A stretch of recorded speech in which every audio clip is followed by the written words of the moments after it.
Hello विद्यार्थियों, हमारे YouTube channel अरस्तु एजुकेशन में आपका फिर से स्वागत है। आज के इस वीडियो में हम कक्षा 7वीं के बच्चों के लिए अर्धवार्षिक मूल्यांकन प्रश्न पत्र 2022-23 से हिंदी विषय का सॉल्यूशन लेकर आए हैं। उम्मीद है आपने ऐसे ही आंसर दिया होगा। तो चलिए स्टार्ट करते हैं। यहाँ पर आपको अपनी जानकारी फिल करना है। चलिए आगे बढ़ते हैं। यहाँ से वर्कशीट पर कार्य प्रारंभ करें। बहुविकल्पीय प्रश्न दिया है, प्रश्न क्रमांक 1 से 10 तक के। निर्देश दिया है, प्रश्न को पढ़कर नीचे दिए गए विकल्पों में से सही विकल्प चुनकर लिखिए। आपको प्रश्न दिया हुआ है, इसमें से आपको एक विकल्प चुनना था। प्रश्न क्रमांक 1 है, मोर है, तो इसका आंसर है ऑप्शन सी, पक्षी। मोर एक पक्षी है। प्रश्न क्रमांक 2 है, विष शब्द का विलोम शब्द है। विष का होता शब्द का पर्यायवाची होता है जहर। इसका विलोम बताना है, तो इसका विलोम है ऑप्शन बी, अमृत। प्रश्न क्रमांक 3 है, विकारी शब्द है, तो यहाँ पर हमें विकारी शब्द ऑप्शन ए है, लड़की। प्रश्न क्रमांक 4 दिया है, शुद्ध शब्द है। यहाँ पर वृक्ष के अशुद्ध शब्द दिए हुए हैं, इसमें से शुद्ध ढूंढना है, तो ऑप्शन डी, वृक्ष। प्रश्न क्रमांक 5 है, घोड़ा तेज दौड़ता है, वाक्य में विशेषण शब्द है। इसका आंसर है ऑप्शन डी, तेज। अब प्रश्न क्रमांक 6 है, वे शब्द जो संज्ञा के स्थान पर प्रयोग किए जाते हैं कहलाते हैं। ऑप्शन बी, सर्वनाम। संज्ञा के स्थान पर प्रयोग किए जाने वाले शब्द सर्वनाम कहलाते हैं। अगला प्रश्न है, प्रश्न क्रमांक 7, भारतीय मुद्रा का नाम है। भारतीय मुद्रा का नाम है ऑप्शन ए, रुपया। प्रश्न क्रमांक 8 है, 9 2 11 होना मुहावरे का अर्थ है। इसका अर्थ है ऑप्शन सी, भाग जाना। प्रश्न क्रमांक 9, वे शब्द जो मूल शब्द के आगे जुड़कर नया शब्द बनाते हैं कहलाते हैं। इसका आंसर है उपसर्ग। प्रश्न क्रमांक 10 है, अर्धविराम का चिन्ह है। इसका आंसर है ऑप्शन ए। उम्मीद है आपने ऐसे ही आंसर दिया होगा। चलिए आगे देखते हैं। लघु त्रि प्रश्न 11 से 20। निर्देश दिया है, नीचे दिए गए प्रश्नों के उत्तर लिखिए। प्रश्न क्रमांक 11 है, बीती रात कमल दल फूले, पंक्ति में कमल दल से क्या आशय है। कमल शब्द के 3 पर्यायवाची शब्द लिखिए। तो उत्तर लिखिए। इस पंक्ति में कमल दल से आशय है कि कमल की पंखुड़ी। कमल दल का अर्थ है कमल की पंखुड़ी। और कमल शब्द के 3 पर्यायवाची लिखना है, तो इसके पर्यायवाची हैं पंकज, नीरज और जलज। प्रश्न क्रमांक 12 है, चारू चंद्र की चंचल किरणें, पंक्ति में कौन सा अलंकार है। उस अलंकार का नाम एवं एक उदाहरण लिखिए।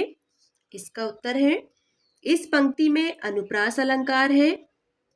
अनुप्रास अलंकार में जहां पर एक ही वर्ण की आवृत्ति बार बार होती है उसे अनुप्रास अलंकार कहा जाता है।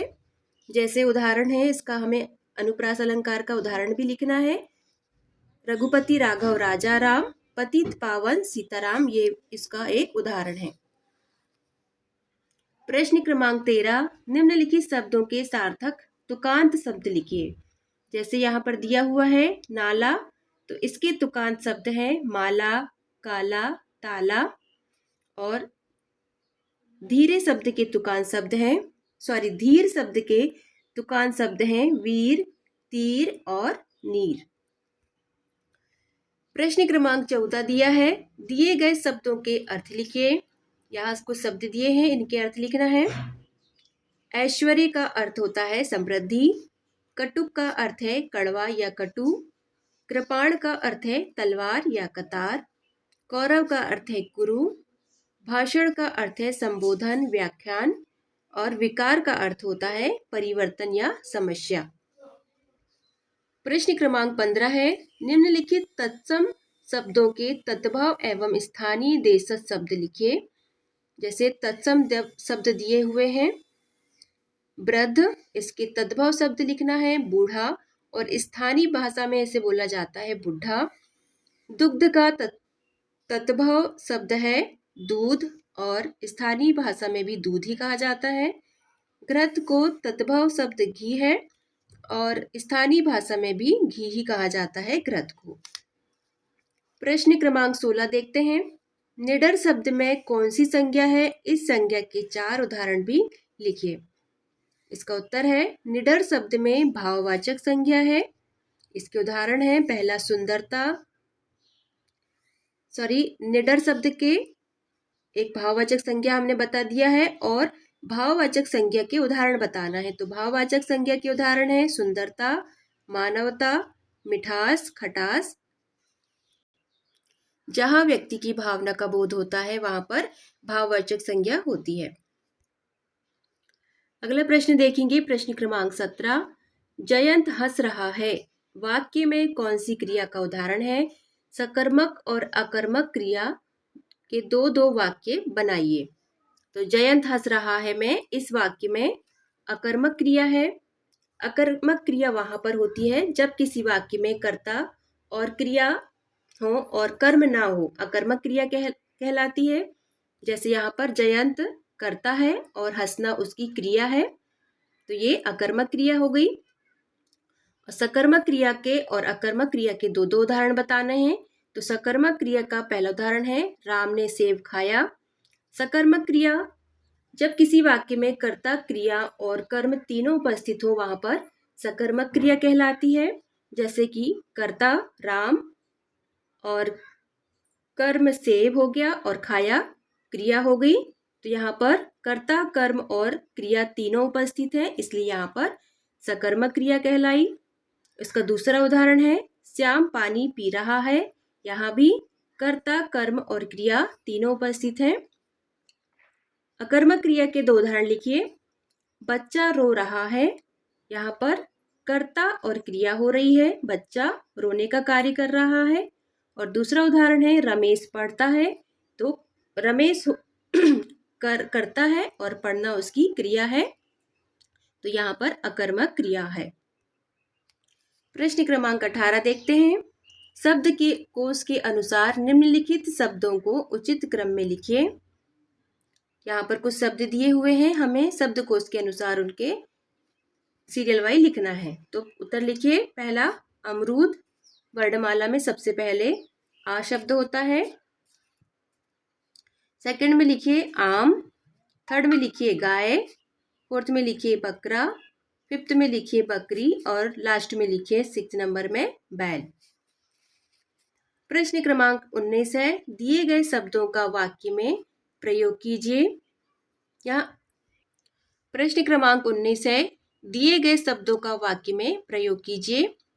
यहाँ शब्द दिए हुए हैं, इनका हमें वाक्यों में प्रयोग करना है। पहला है वीरांगना। वीरांगना का अर्थ होता है वीर नारी, तो इसका वाक्य में प्रयोग करिए। महारानी लक्ष्मीबाई एक वीरांगना थी। दूसरा शब्द है पुत्र। भगवान राम दशरथ के पुत्र थे। तीसरा है नदी। नर्मदा नदी अमरकंटक से निकलती है। इस प्रकार आपको इन शब्दों का वाक्यों में प्रयोग करना था। अगला प्रश्न है प्रश्न क्रमांक 20। प्रत्यय शब्द जोड़कर नए शब्द बनाइए।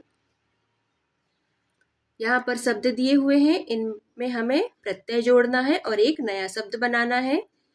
पहला शब्द है टकराना और प्रत्यय जोड़ना है आहट, तो दोनों को जोड़कर हमें नया शब्द बनाना है टकराहट। दूसरा है प्रमाण, इसमें इत प्रत्यय जोड़कर नया शब्द बनाएंगे प्रमाणित। प्रार्थना में ये जोड़कर नया शब्द बनाएंगे प्रार्थनीय। प्रश्न क्रमांक 21 है।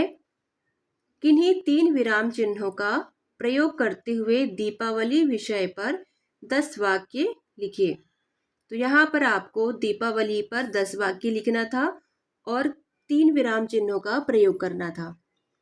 तो देखते हैं। पहला है दीपावली हिंदुओं का प्रमुख त्योहार है। यहाँ पर पहला विराम चिन्ह हो गया फुल स्टॉप। दूसरा पॉइंट है दीपावली का अर्थ होता है दीप और आवली, यहाँ पर है इन्वर्टेड कामा, ये दूसरा विराम चिन्ह है, अर्थात यह 2 शब्दों से मिलकर बना है। तीसरा पॉइंट है दीपावली खुशियों का त्योहार है, यहाँ पर है कॉमा, ये तीसरा विराम चिन्ह हो गया। इस शुभ अवसर पर प्रत्येक घर में भगवान गणेश और लक्ष्मी जी की पूजा की जाती है। इस प्रकार हमने यहाँ पर 3 विराम चिन्हों का उपयोग करके आपको बताया है, मगर आपको दीपावली के निबंध पर 10 वाक्य लिखने थे। अगला प्रश्न है प्रश्न क्रमांक 22। अपने विद्यालय के प्रधान अध्यापक या प्राचार्य को बीमार हो जाने के कारण 4 दिवस के अवकाश हेतु प्रार्थना पत्र लिखिए।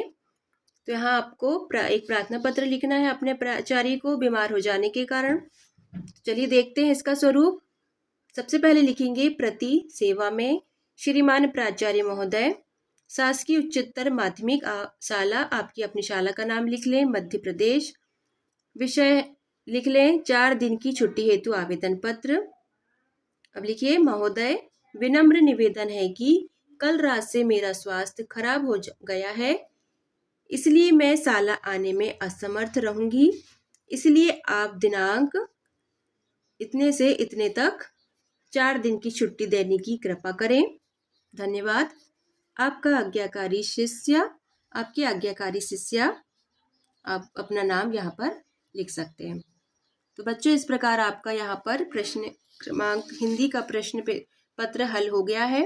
आपको वीडियो पसंद आया हो तो लाइक कर देना। अगले पेपर की वीडियो देखने के लिए हमारे चैनल को सब्सक्राइब भी कर लें।